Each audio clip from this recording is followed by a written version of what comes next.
So religion is a law of polarity, is part of a law of polarity. So you have spirituality and spirit, which is infinite possibilities. Whenever people hear new information, they automatically shut it down because they have been programmed. To find my truth, I was introduced to spiritual understanding through the church. That's not the only way of how you can gain spiritual substance.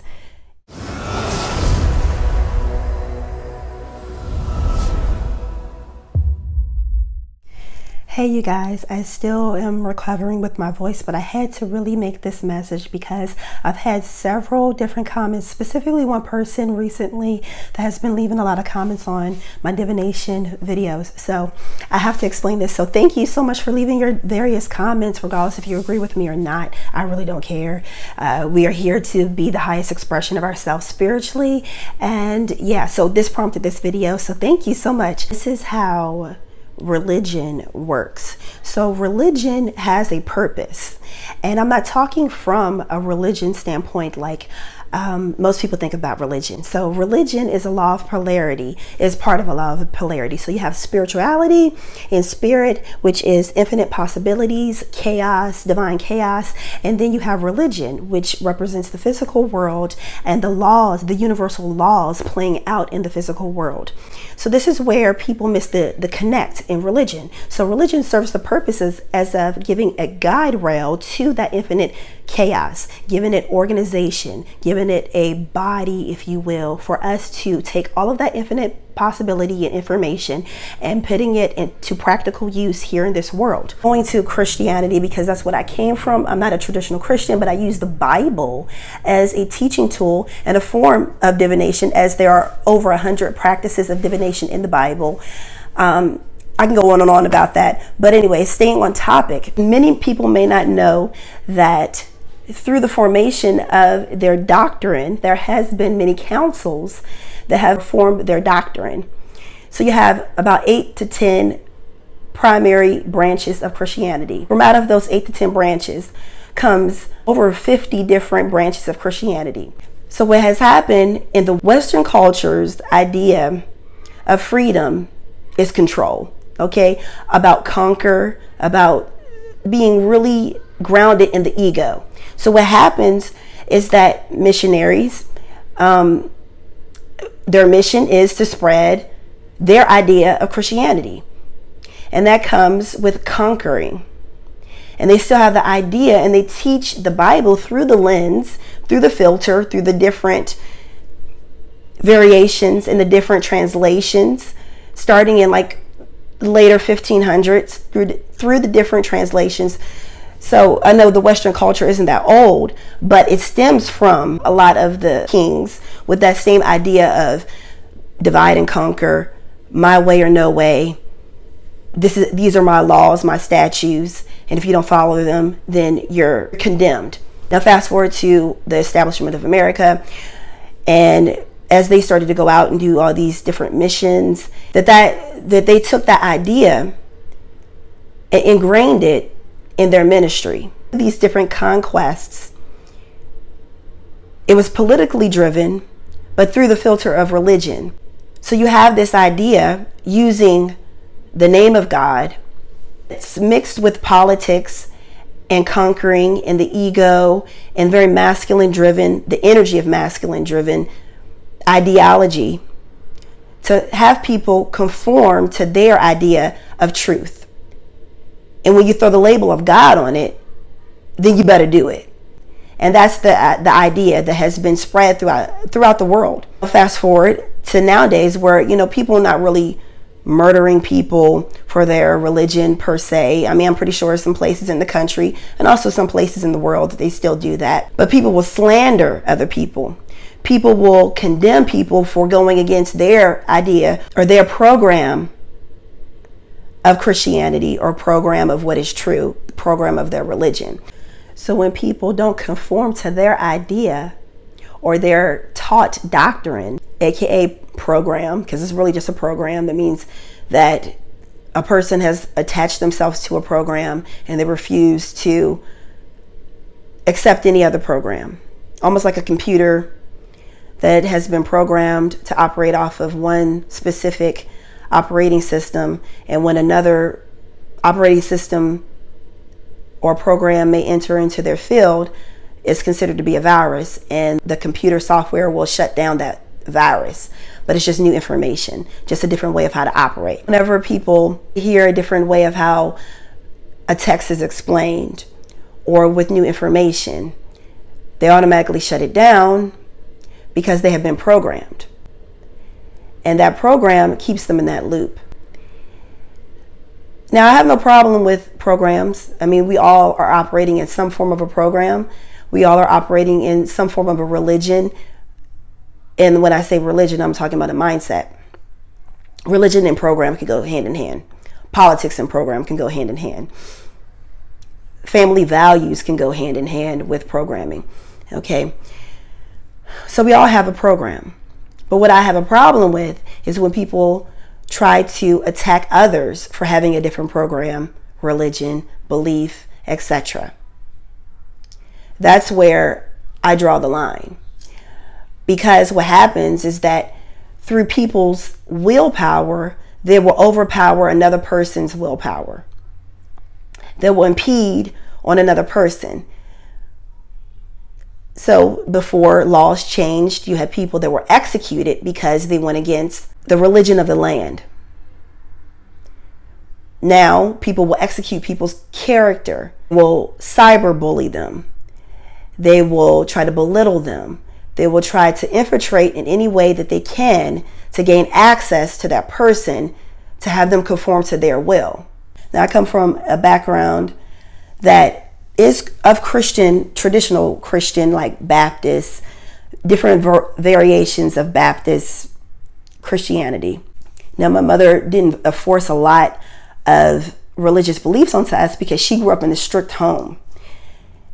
And I didn't have a regular spiritual practice. Every once in a while we would go to a church, blah, blah, blah. But I had a spiritual hunger. I had to go through the avenue that felt comfortable to me to find my truth. I was introduced to spiritual understanding through the church, but that's not the only way of how you can gain spiritual substance. I could walk out the door into the middle of all the trees, the grass, the rain, and nature, and be fulfilled. God has a natural grand design throughout the universe and throughout nature. I believe it was Apostle Paul that said that even if someone did not know of a God, they couldn't deny that there is an infinite source. I mean, he didn't word it just like that, though. So we don't really need man's idea of religion. To reiterate, the initial purpose of religion is to give divine chaos guide rails, to give us spiritual practices, to obtain higher levels of spirituality and consciousness, to step into our divinity, not to use it as a way of how to control people. You have all these different pitfalls or traps that people can fall into. So the first one can be the family unit, where this is acceptable in our family and you have to abide by these rules, and that's it. We can't help that. We are born into that. Stemming from that, you have political restrictions. If you're going to be part of this party, then you have to believe this and you have to vote this way. Furthermore, religion. If you believe this religion, then you have to follow by these rules in order to be part of this religion. It's almost like a club. Another thing through religious studies, referring back to Christian studies, the formation of all of these branches of Christianity came from various councils that they would hold where they would debate doctrine. And whoever had the strongest debate and gained the most votes, that would determine what scriptures were included. Mere men debating what makes more sense and has a cohesive flow in the narrative. That's how we get all these different translations and these different branches of Christianity, or different branches of any type of religion. So you merely believe what you believe because someone had a stronger argument. They gain more votes. That's it. And through those different councils, you have all these different branches. You may only know about a handful of them because you live in a country that only projects certain religions, upholds certain ideals, and supports certain doctrines. You see these senses that say Christianity. These could include Gnostics all the way to Presbyterians to Catholics, etc. Now, the reason why we have so many different religions is based off of the ego. Okay, so we started off on one accord. You decided that you don't believe in this one small part of the doctrine that I formed. So you go and start your own doctrine, your own group of followers. And I've noticed it's almost like who can have the most influence? Whose religion can gain more access to people that will equate to more power? Form of power and control, but it's also about history. A person can live on for an endless amount of years through history. Their physical body can die, but their legacy can live on. So instead of being a small fish in a big pond, someone will go to another pond and be the big fish in that pond. So when a person starts a religion or a religious movement, they branch off from the bigger crowd and become the leader of that smaller branch. That's another reason why we have all these different religions, because it's better to be an author, a creator, the head of a small group instead of a follower of a bigger group. Well, you can take a step back and look at how humanity has formed these different ideas that we can fall or have fallen victim to. We all have fallen victim to something, whether it's family, values, politics, religion, degrees, education, whatever it may be, that we can understand how we can find our own freedom in this world. So believe what suits you. You're an individual, the individual soul that came here to express yourself through your soul. So your soul has no identity. Your soul has no religion. Your soul has no politics. Your soul has no political view. Your soul has no family values. Now, you may have a soul family, but your soul has no family values. All of that is based in the physical reality. And the whole idea of condemnation, let me share this real personal thing. Okay, so like I said, I came from a Christian background. When I became an adult, that's when I really dived deep into biblical studies, and I really dedicated myself, because as a child, we were wishy-washy about going to church, blah, blah, blah, all that stuff. So naturally, I'm a laid-back person. I don't like to force myself onto people. However, being a Christian, to save that person's soul from eternal condemnation, I had to go out and evangelize. Naturally, before, during, and even now, people will gravitate towards me and just start opening up to me. I didn't have to go out and project. However, if I really want to save their soul, and I'm really serious and I really love God, let me go out and project my truth onto them, knowing both of us feel uncomfortable about it, but let me go ahead and do it because I'm a good Christian. Let me do it, you know? We don't have to project. We don't have to save anyone's soul. By you allowing your true light to shine through yourself, through you, through your actions, you living your divine truth, you will draw the right people to you. You don't have to go out and search them out. One scripture, the Christ said, go out to the highways and byways and tell them of the good news. Now, esoterically, highways and byways, as we are the body of Christ, that the highways and byways are the arteries, are the inner workings within ourselves. So highways, byways in the mind, the synapses, the thought patterns, the ideas, everything happens in the mind. Further on in the body, making sure that your circulatory system is operating properly. This is symbolically. Or literally, Going out into the highways and byways and telling them of the good news is you walking the walk. Regardless if I'm on a highway, if I'm in my house, if I'm at my job, I'm the walking embodiment of the good news because I'm living the good news. How good is it for someone to see someone as a living example of the teachings of Christ? That's what that means. Someone as a living example of the teachings of Christ. That's what that means. It doesn't mean go out and let me go use food, use clothes as a tool to gain access to a person. No, that's manipulation. Let me go out to these other countries and use medicine and food as a tool to gain access to those people. That is not what that means. And I know that just based off the universal laws and based off of internally. I don't want someone to bait me in with basic necessities. Because what happens if you look at the history, they bait them in. What happens before you know it? They've taken and stripped those people of their spiritual practices, their spiritual knowledge, gave them some watered down doctrine. And I'm not saying, I said doctrine. I'm not saying the Bible is not powerful, because that's my all right there, okay? Along with my divination, which the Bible has over 100 forms of divination.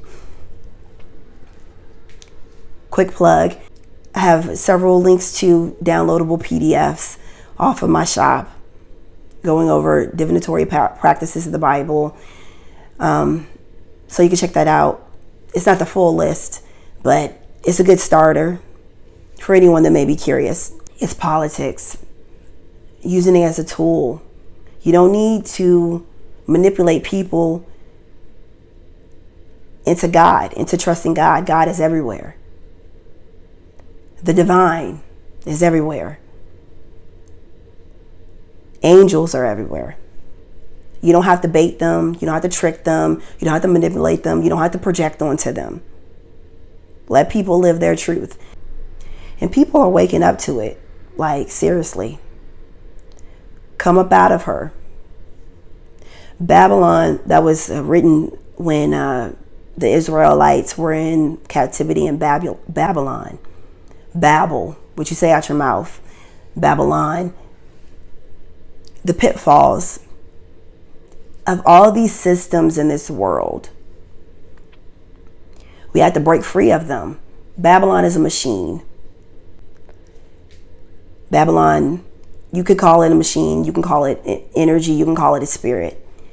It's a spirit of captivity. Captivity in the mind. That's where it starts first, in the mind. So I don't care about a person's religion. I don't care. I really don't. Because every religion has an archetype.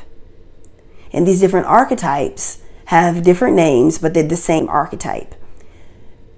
When you understand how systems work and how stories work, you realize that you have to have an antagonist and a protagonist. Every great movie, book has that recipe. So it doesn't matter about a person's religion to me, because I understand how archetypes work and how systems work. And together, I don't care what your religious beliefs are, but if we have that same energy, we could work together, we could vibe together. It doesn't matter. Because all these stories and all these stories are based off of archetypes that we can use to gain access to control over ourselves, over our minds, and over our lives. Not to fall victim to the story itself. Through these different ages, it's nothing new under the sun. It's the same information repackaged and remarketed. That's it. So the new age, the age of Aquarius, is nothing but the same information repackaged, because the subconscious mind gets tired of the same stuff. The conscious mind gets tired of the same stuff. If I come to you and recite a scripture or recite a popular phrase that was popular in the 1920s, the younger generation of this time is going to look at me like I'm crazy. However, if I say it in the slang or in the language that they understand in 2022, they're going to be like, oh, that's deep. because the times change. The language change. The story doesn't change. And part of the story is the archetypes. The settings change. The time change. But not the story. The story doesn't change. The archetypes don't change. So find out the archetypes in your life, and you realize that this story is just the same, repeating itself. So that way you can apply it to your life to come up with a solution for the problem in your life to overcome. So thank you guys so much for tuning in and putting up with my scratchy voice. Hopefully soon that it will be completely cleared up. I hope this video helped. Give this video a like, leave a comment. You can share anything. It's very much appreciated, even if you don't agree, or if you want to add to it, share it, regardless if you agree or don't. All of that helps the analytics, you know. And check out those links that I was telling you about with the biblical divination. And I'm going to continue to teach it. Yes, I am. I love it. Nothing's going to stop me. I have been ordained for to do a specific purpose. As you have been ordained for to do a specific purpose, live out that purpose to the utmost. And you will always be blessed. All right, this is Ashley. I'll talk to you guys later. Peace. If you would like to expand your knowledge base surrounding mystic arts of the Bible, specifically biblical rituals, herbs, oils, how to decode and understand the biblical text, with powerful healing candles, bath soaks, holy water, blessed oils, all sourced directly from the Bible. There's also decorative printable art, including our 12-month Zodiac Angel wall calendar that makes a great resource for your studies and planning for your rituals. And currently, at the time of this recording, we offer personal spirit-led prophetic readings. You can find the link to our 5-star shop listed down below.